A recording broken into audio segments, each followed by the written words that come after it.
কি মুখস্থ করতে বলেছে? এটাই তো প্রবলেম বেশিরভাগ টিচারদের, বোঝাতে পারে না আর খালি বলবে ফর্মুলা মুখস্থ করো। এবার কি বলতো, একটা সময় তোরা আগ্রহ হারিয়ে ফেলবি, তখন কঠিন লাগবে অঙ্ক। আরে বাবা, এত মুখস্থ করার কি আছে ফর্মুলা? আমি তো বলবো ফর্মুলা নিজেরা বানিয়ে নে, নিজেরা বানানোর একটা বেশ মজা লাগছে। কি ভয় লাগছে তোদের? বলছি যে ফর্মুলা বানিয়ে নে, দেখবি কিভাবে ফর্মুলা বানাতে হয়, নিজেরাই পারবি। তোরা সমান্তরাল যেটা পড়াচ্ছিলাম তোদের প্যারালেলোগ্রাম, সামান্তরিকে দে আমাকে ওখান থেকে। কি আছে, রাখ রাখ রাখ, এখানে রাখ। হ্যাঁ হ্যাঁ, দেখ এখানে আমি একটা একদম স্ট্রেট লাইন আঁকবো, মানে বেঁকা নয়, স্ট্রেট। ঠিক আছে, আঁকলাম। স্ট্রেট বলতে অ্যাকচুয়ালি পারপেন্ডিকুলার, মানে লম্ব। 12 ইঞ্চি লম্বা, আমি কিন্তু দেখে নিয়েছি এটা কত, 12 ইঞ্চি দেখে নিলাম আমি। এবার এরকম এটা আমি কেটে নেবো, কেটে কীভাবে প্রুফ করবো দেখ। তোরা নিজেরাও পারবি এরকম, নিজেরা বন্ধুরা মিলে বানাবি, করবি, দেখবি যে সত্যি এভাবে কি ক্ষেত্রফল বার করা যায়। নিজেরাই নিজেদের প্রশ্ন করবি, দেখবি ঠিক একদিন উত্তর পেয়ে গেছি। হলো, এবার এইটাকে, এখানে তো ছিল, এই দেখ এটার সঙ্গে ম্যাচ করে যাচ্ছে। ঠিক আছে, এইটাকে যদি আমি এই দিকে আনি, ক্ষেত্র তো সেমই থাকছে, ক্ষেত্র কি বদলাচ্ছে? দুটোই সমান্তরাল, দেখ দুটো সমান্তরাল, ক্ষেত্র চেঞ্জ হচ্ছে না, ক্ষেত্রফল তার মানে সেম হচ্ছে, কিন্তু দেখতে কার মতো হয়ে গেল? না, রেক্ট্যাঙ্গেলের মতো, মানে স্কোয়ার বলতে পারিস, তোদের মনে হচ্ছে স্কোয়ার, আমি বলবো রেক্ট্যাঙ্গেল। হ্যাঁ হলো, তার মানে রেক্ট্যাঙ্গেলের আমরা প্রস্থ পেয়ে গেছি। এবার যদি দৈর্ঘ্যটা পেয়ে যাই, তাহলে তো দৈর্ঘ্য গুণ প্রস্থ 13, এটা হলো কি 13 ইঞ্চি হয়ে গেল। তাহলে এটার আমরা ক্ষেত্রফল পেয়ে যাব কি না বল? হ্যাঁ, কত হবে? 156 ইঞ্চি। ঠিক আছে, তাহলে বেশ মজা লাগলো না? হ্যাঁ, এবার দেখি আমরা যদি একটা ফর্মুলা বার করতে পারি। আরও একটা রয়েছে, দেখি এটা তো ঠিক ফর্মুলা হলো না, হাতে কলমে হলো। আমি আবার ফর্মুলা বার করে দেখাবো কীরকম।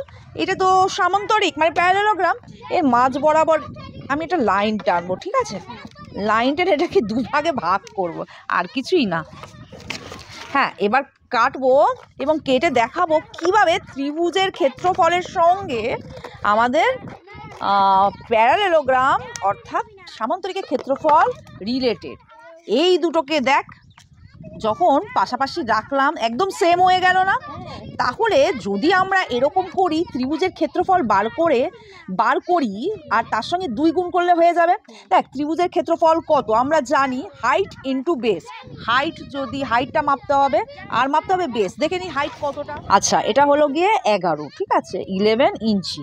আর এটার বেস দেখি, বেস হলো গিয়ে 15 ইঞ্চি, মানে এইটা হলো গিয়ে 15 ইঞ্চি। ঠিক আছে, তাহলে ফর্মুলাটা হলো গিয়ে এর পিছনে লিখি। ঠিক আছে, half into base into height, এটা হলো গিয়ে ট্রায়াঙ্গেলের এরিয়ার ফর্মুলা। এবার আমি কি বলছি, দুটো ট্রায়াঙ্গেল আছে মানে আমি গুণ 2 করব, অর্থাৎ এই 2 কেটে গেল, পড়ে রইল বেস ইন্টু হাইট। আর ইউনিট কি হবে? স্কোয়ার। এখানে ইঞ্চি রয়েছে, ইঞ্চ হবে। ঠিক আছে, মানে যাই হবে মোদ্দা কথাটা স্কোয়ার শব্দটা থাকতে হবে। তাহলে আমাদের ফর্মুলাটা তো নিজেরাই বানিয়ে ফেললাম, এরিয়ার ফর্মুলা, তাই না? তার মানে বেস কত পেয়েছি? 15, আর হ্যাঁ 11 পেয়েছি হাইট, তার মানে এটাও 156 ইঞ্চ। অর্থাৎ 2 পদ্ধতিতেই আমাদের কিন্তু এরিয়া 156 ইঞ্চ বেরোলো। বুঝেছো তাহলে কেন বললাম? মজা হলো তো? আর কখনো ফর্মুলা ভুলবে? চল তাহলে আমি তোদের ফর্মুলাটা বোর্ডে লিখে দিই। কি দাঁড়ালো আমাদের ফর্মুলাটা? তাহলে ব্যাস হয়ে গেল, বেস ভূমি গুণ উচ্চতা। আর কোনোদিনও ভুলবি তোরা? হ্যাঁ, এইভাবে নিজেরাই দেখ কত সোজা, একটু ভাবলেই কিন্তু নিজেরাই ফর্মুলা আবিষ্কার করা যায়। আবিষ্কার করবি তোরা।